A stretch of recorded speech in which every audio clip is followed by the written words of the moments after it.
galera, satisfação total. No vídeo de hoje vamos falar sobre mais um pilar da visão do MDA, o fator Barnabé. Eu sou Wesley de Oliveira e você está assistindo ao De Deus para a sua vida. Roda a vinheta.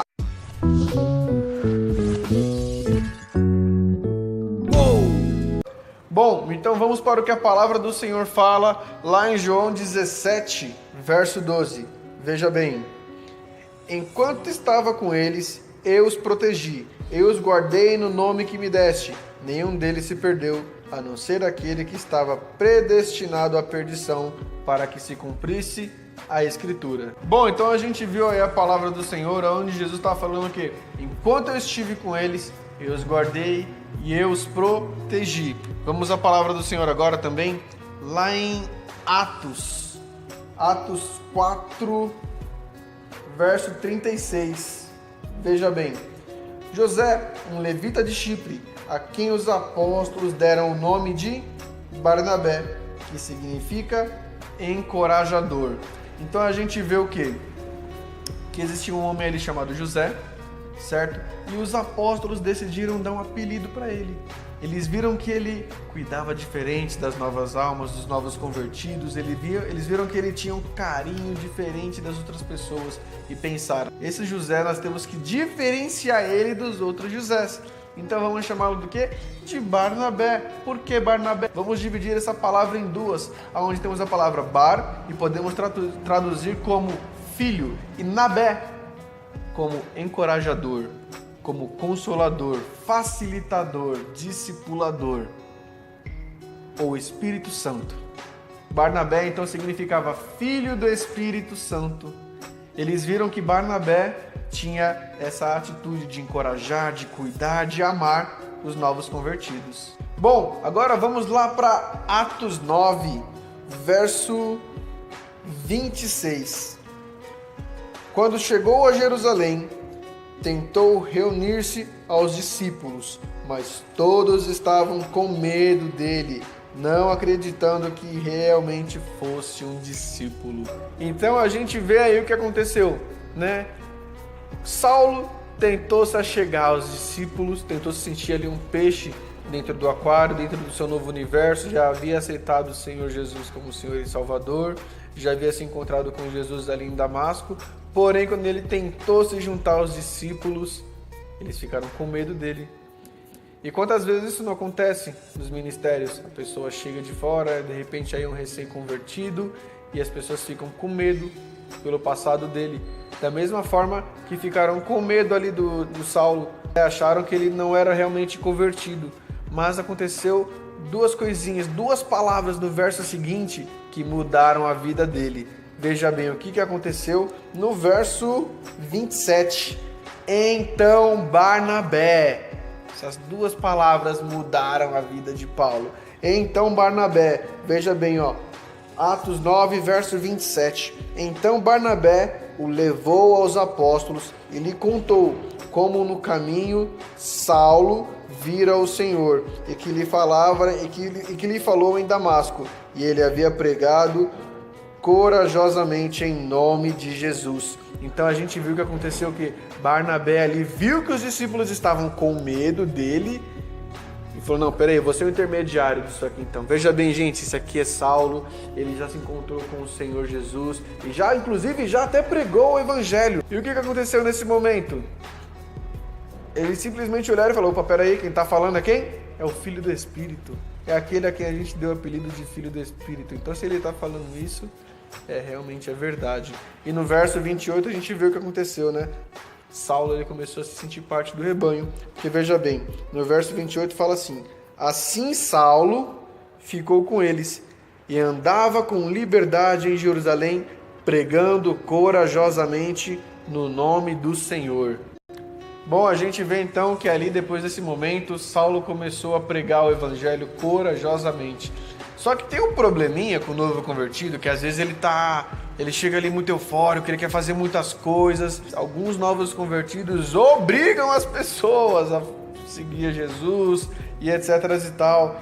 E Saulo, né, estava tendo esse problema. Afinal de contas, ele ainda não era Paulo, era Saulo ainda. Veja bem o que acontece aqui no verso 29. O que ele fazia?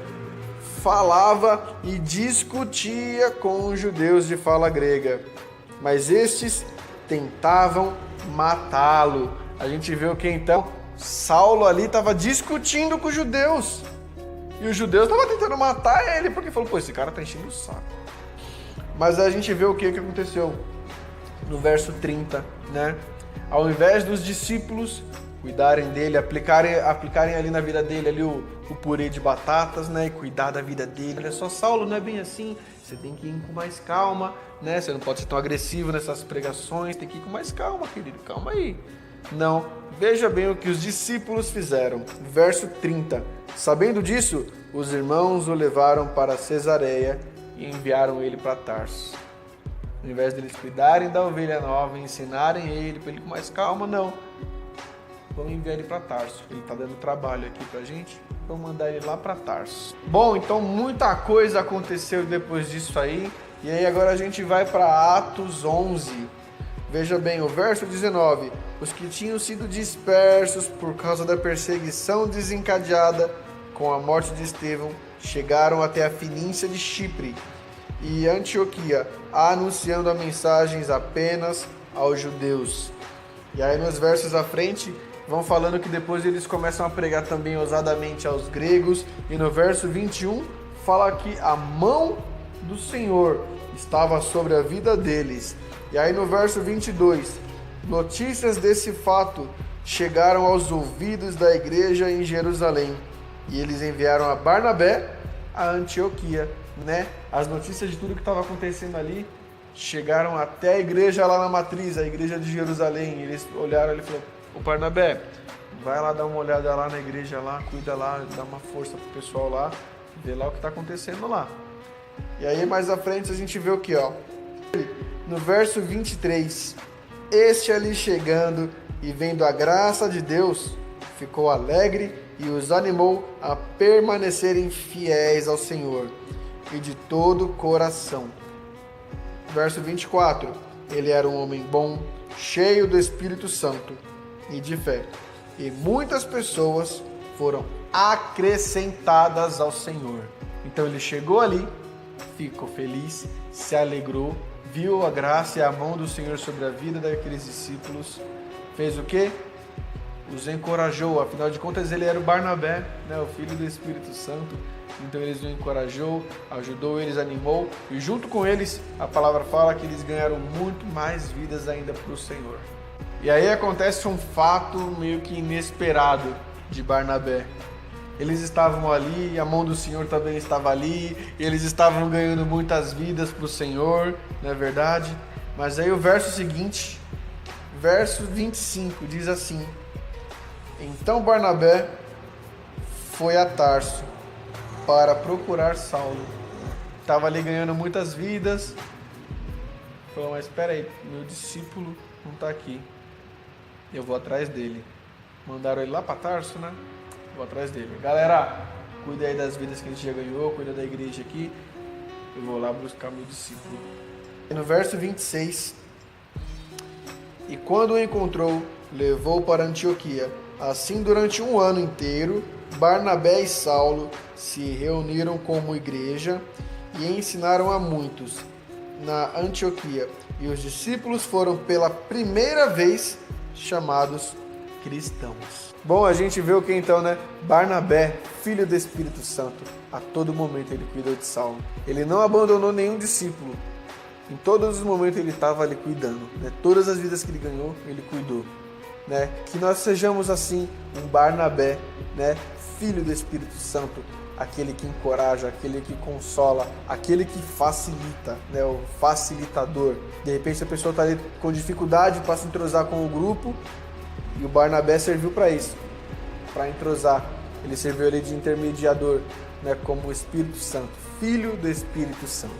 E é isso aí, galera, esse foi o vídeo de hoje, espero que vocês tenham gostado. Deixa aí seus comentários abaixo, dá um like no canal, se inscreve e ativa o sino das notificações, assim você vai receber sempre que tiver vídeo novo no meu canal, certo? E lembre-se do que a palavra do Senhor fala, pregue em tempo e em fora de tempo. E eu vou indo nessa, galera. Fui!